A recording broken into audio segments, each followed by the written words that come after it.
The school opened a time capsule that had been sealed for 50 years. George only got a piece of paper filled with numbers, which left him completely puzzled.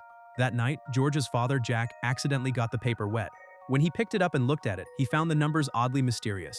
As a brilliant physics professor at MIT, Jack had always been sensitive to numbers and strange phenomena. Driven by curiosity, he singled out one string of numbers and then divided it into 4 parts. It seemed to correspond to a date, September 2001. Jack looked it up on his computer and found it matched a world-shocking event. The number of victims in that disaster was 2,996, exactly the same as the final set of digits. Shocked, Jack wrote out all the numbers from the paper and began checking if major events had happened on those dates. He wanted to prove it was all just a coincidence, but what he found completely stunned him. Each date accurately matched a major disaster, and even the death tolls were exact matches. Jack kept verifying them, and the more he saw, the more unsettled he became. This paper had clearly been sealed for 50 years. How could the person who wrote it possibly predict the future? What scared him even more was that 3 sets of numbers on the paper hadn't been verified yet.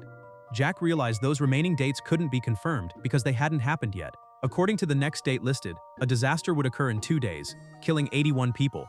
Even though the previous numbers had all matched real events, this was still too strange to fully believe. He hoped a colleague could help him analyze the numbers and possibly locate the exact place of the next event.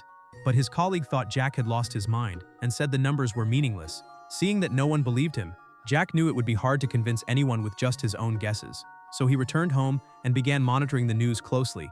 When the predicted date arrived, there was no major news reported on TV. Jack started to think maybe he was just overthinking things. But then he suddenly noticed the GPS coordinates on his car's navigation system.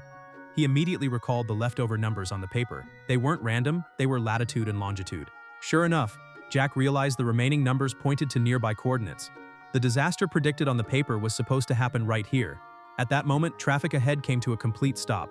Jack approached a police officer to ask what was going on. But the next second, the officer saw something, turned around and ran.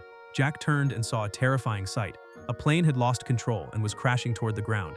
At that moment, Jack fully realized everything on that paper was a real prophecy.